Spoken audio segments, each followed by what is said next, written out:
So you've decided that you want to buy a tube amp. Stick around and I'll help you find one.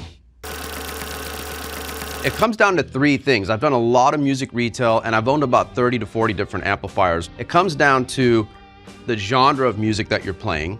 And then the second thing is the size. This dictates what your use is. Are you gonna move it around a lot? Is it gonna stay at home, mic'd up, in a studio? And then the last thing is gonna be the wattage. How much power do you need? And not only for volume, but maybe you might be looking for clean headroom, or it's a pedal platform amp. There's a few different scenarios where these things kind of crisscross as well. Now, you might be looking at different amplifiers than what I have, here in the video, but this information that we're gonna go over in this video should help you with any amp that you're looking for and to give you that general knowledge. So real quick, before we get started, ring the bell, hit the like button, and subscribe to this channel. It'll keep you up to date on future videos. Let's do it. So in the beginning, I was talking about genres of music. Now, a couple of things that come to mind. That could be an interesting gray area there, because if you're looking for a pedal platform amp, then your pedals are creating those genres for you, right? Like you could have a high gain pedal for metal and a bluesy overdrive for blues, etc. So first things first, if you're kind of like in the blues rock, classic rock era or area, you want to look for something that maybe has like a light to medium gain stage that you can just kind of push with an overdrive pedal most of the time. Or, small to medium combos would totally work as well. For example, like this dual Falcon here, right? It's 2 channels, and we'll get into what channel switching is. But, it's got a breakup that happens early. It's got a second channel if you want to create like a clean and then a distorted channel. It's not super high gain, but it's perfect for that realm. You could also hit it with the clean boost or an overdrive pedal. Usually wattage for this kind of stuff, it could be anywhere from 15 watts to about 30, 40. And if you're playing bigger stages, which we'll talk about later about wattage, you can decide on your wattage there for your power needs, right?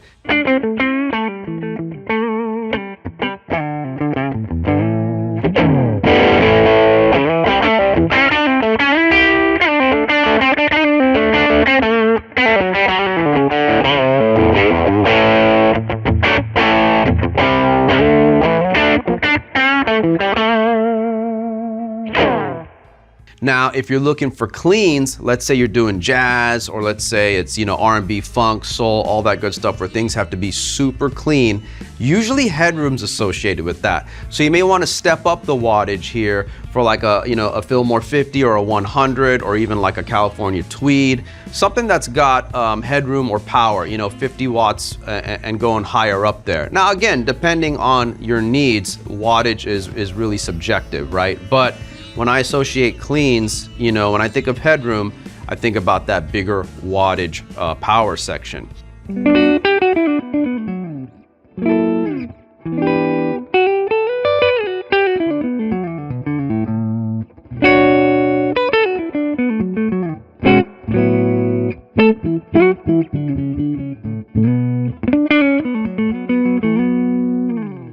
And then last, for the metal players and hard rock players out there, you want probably something that's got channel switching and is known for high gain. Like, for example, for the Mesa Boogie stuff, it'd be like the Rectifiers or the Triple Crown series, where you're getting super cleans, and then your channel switching allows you to get high gain tones, right? And that's where you want to probably also think about your wattage. Could be anywhere from 25 watts all the way up to 100 watts, depending on what you want to push. And then again, wattage will be explained a little bit later. So let's dive into it.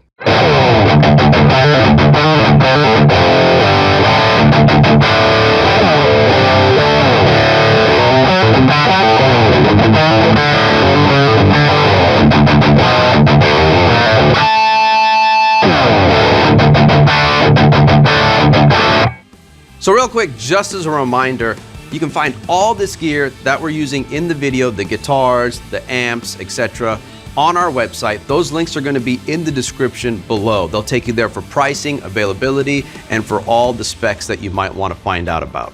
Okay, so one of the most crucial things here is we're going to start off with the application or the purpose of why you would need a certain size amplifier or a certain power section, okay? Number one for size is going to be transportation. Are you moving this amp around? The other purpose is gonna be, what are you doing with it? Are you gonna be playing stages with it? Are you gonna be home recording? Are you just playing in your bedroom? So these are the kind of things that you wanna think about when you're choosing an amplifier. Let's start with the first category here, which is what's best for home use. I'm gonna call that lower wattage amps, okay? So we're looking at 5 watts here with the Falcon 5. Now, with amps of this wattage, the advantage is you can get them to break up and overdrive at lower volumes at home, all right? It's also a great tool for recording. If you're trying to get those really cool like white stripes and like, you know, black keys tones where the amp sounds like it's collapsing on itself, lower wattage amps are gonna be ideal for that, giving you those cool vibes, right? So you wanna stay around the 5 watts, the even 1 watt to 1 to 5 watt range on that. Even up to 7 is fine, especially amps with the cool master volume, right?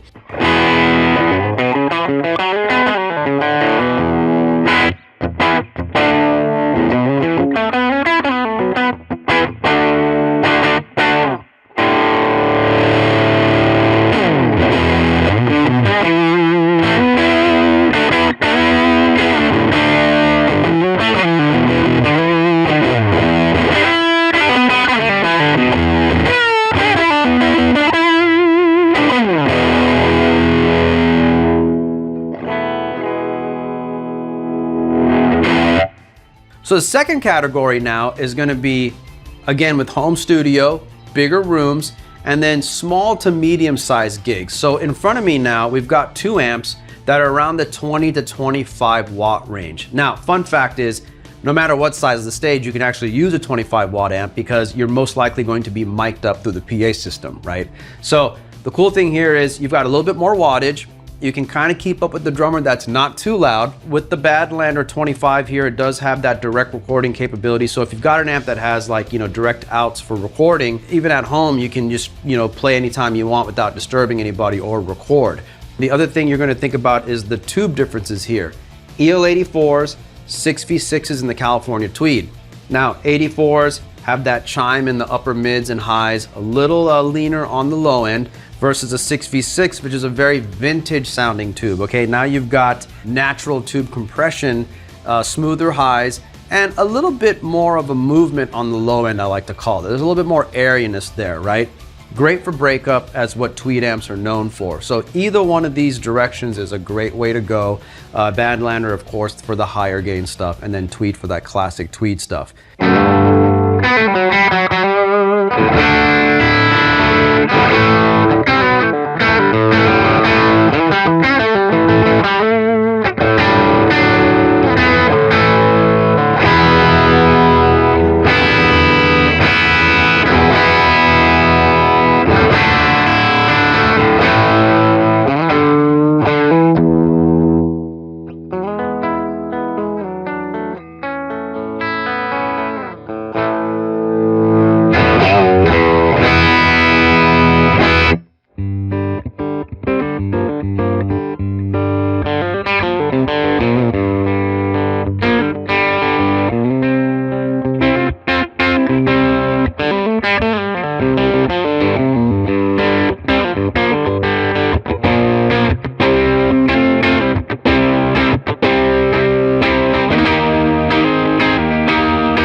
Now, my last category is going to be for those of you that don't need to worry about how loud you are at home and you know, maybe play bigger stages or need headroom, clean headroom, because you're using your amp as a pedal platform amplifier. I've got the JP2C in front of me. This amp is known for incredible drives, but the clean on this channel is super pristine and it doesn't break up. It doesn't give, right? This is a really big clean sound. So if you have a heavy-handed drummer that you need to like keep up with, maybe you're not being mic'd up, this would be a great choice. Also below there is the Badlander 100. Now that's gonna be an EL34 amp, so you're gonna have more of that British vibe going on, right? You've got compression in the mids, You got lean low end, and you've got this smoother compressed top end, which really create for a really nice gain tone that's kind of like a razor in that narrow mid tone, versus the 6L6, which is a wider range tube. So that's gonna have plenty of bottom and plenty of top end versus the mid-range bump of the EL34s. So if you're looking for big wattage and headroom, this wattage here in the 50 to 100 watt range is where you wanna live.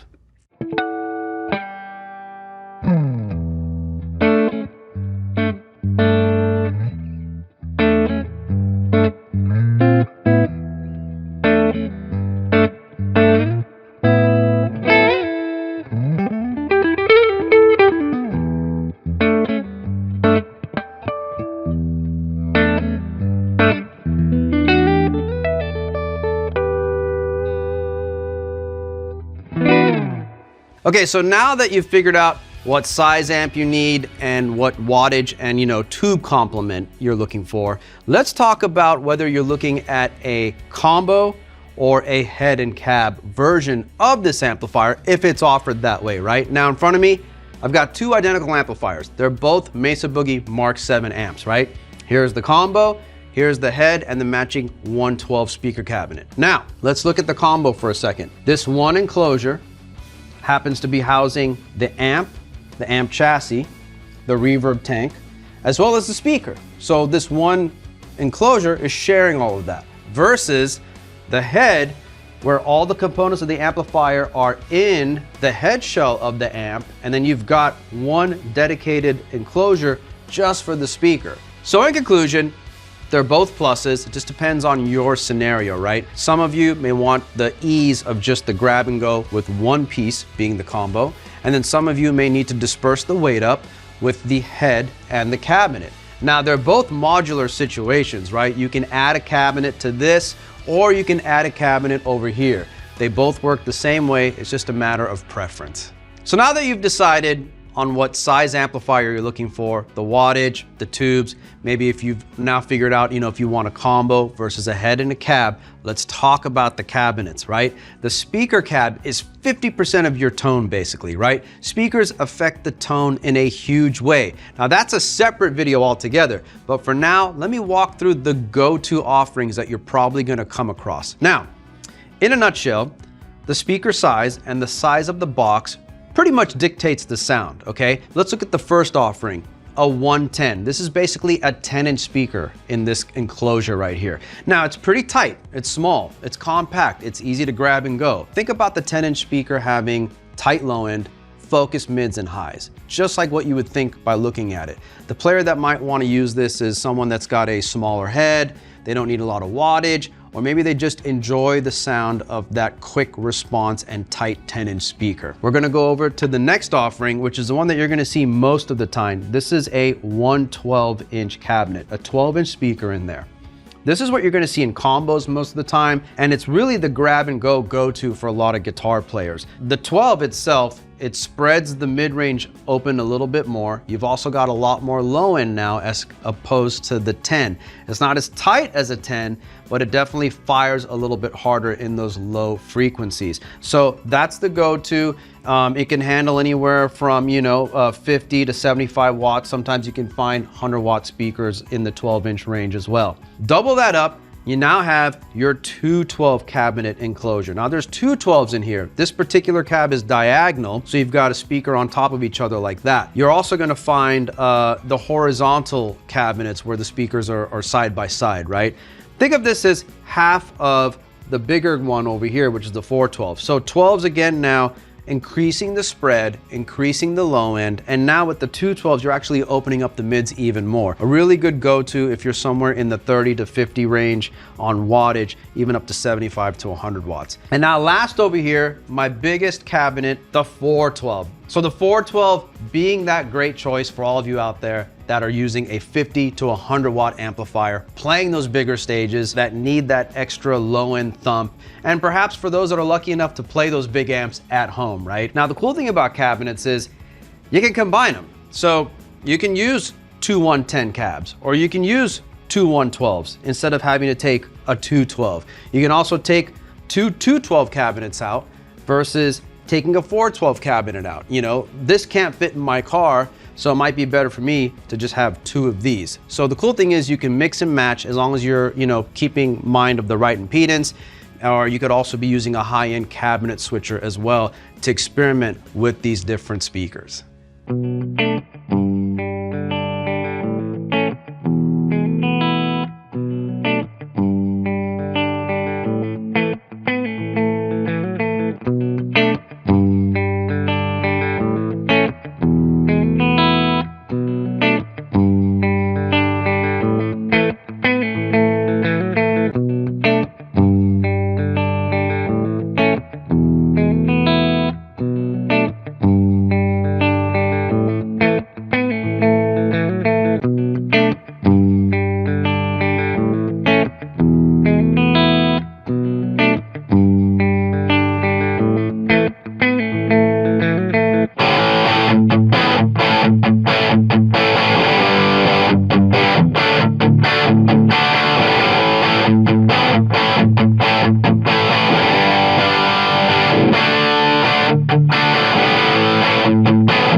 So now that you've decided on a cabinet, let's talk about open back versus closed back. Just like what it sounds like, closed back means the back of the cabinet is totally sealed off.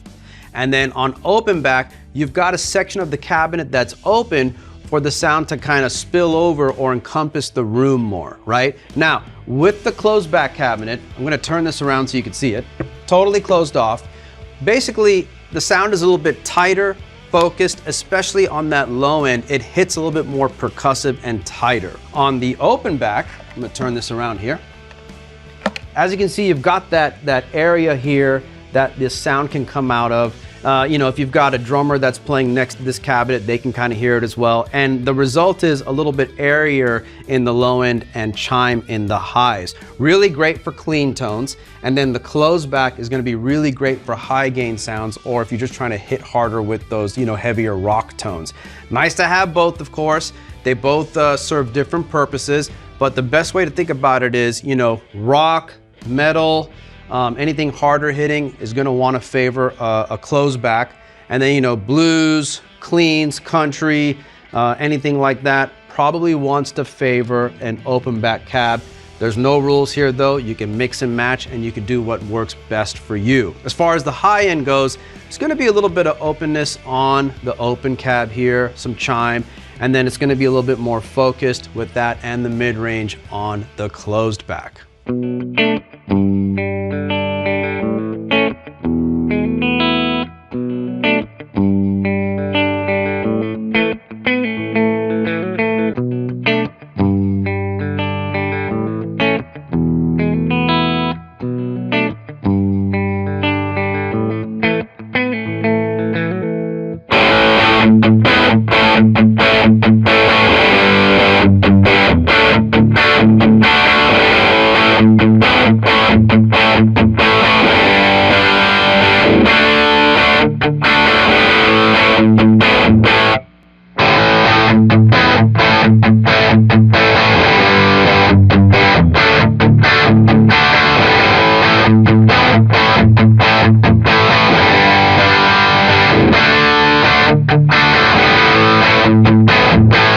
And real quick, perhaps you're using in-ears or you're not using cabinets at all on your silent stage. Remember, a lot of the amps that we featured today do have those circuits built into them, like the Cab Clone from Mesa Boogie.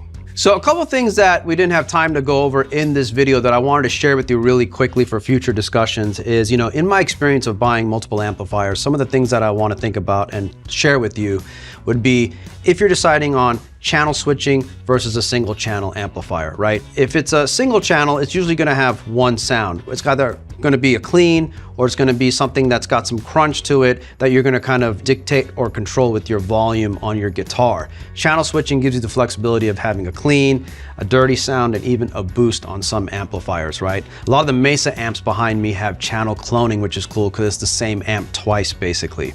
Then you want to think about effects loops. Amps with effects loops are great because you're probably getting the gain from the amp at this point, and it's nice to run stuff in the loop like delay and reverbs. Think about running that stuff in the input of the amplifier or the pre-section. It would get distorted, right? You don't want that. You want that stuff to stay clean most of the time. So having an effects loop in a high gain amplifier especially is super useful. Another thing you want to think about is amp reverb versus pedal reverb. Amp reverb is always going to be that classic spring tank reverb, right? Tube driven most of the time, hopefully. Pedals can give you that as well as other crazy amounts of reverb, right? Like Hall and like Shimmer and all these crazy types of reverbs besides that. So there's two things to think about there. One thing, again, with amps and breakup and all that, think about master volume circuits. If an amp has a master volume circuit, that means you can break it up at lower volumes, and that master volume is kind of like a governor now for the main volume going to the speaker. So a lot of high gain amps are going to have that. Last thing you want to think about is tubes. 606s, EL34s, EL84s, 6V6s. All these different tubes equal different sounds and wattages. The cool thing about tubes is they have this great warmth, compression, and vibe to them. Now, there's also maintenance associated with a tube amp. Luckily, with a lot of the Mesa Boogie amps, they're fixed bias, which means as long as you use their tubes, match sets, you can go ahead and just swap them out without having to see a technician for biasing or any type of service. Something to think about when you're buying used as well. And remember, play what's best for you, right? I've seen metal players play through, small combos, and I've seen blues players play through high, wattage, extra, ultra high gain amplifiers. It's all about the player and what you need. Well, there you go, a little insight to helping you purchase your first amp or perhaps another amp. You maybe own some already.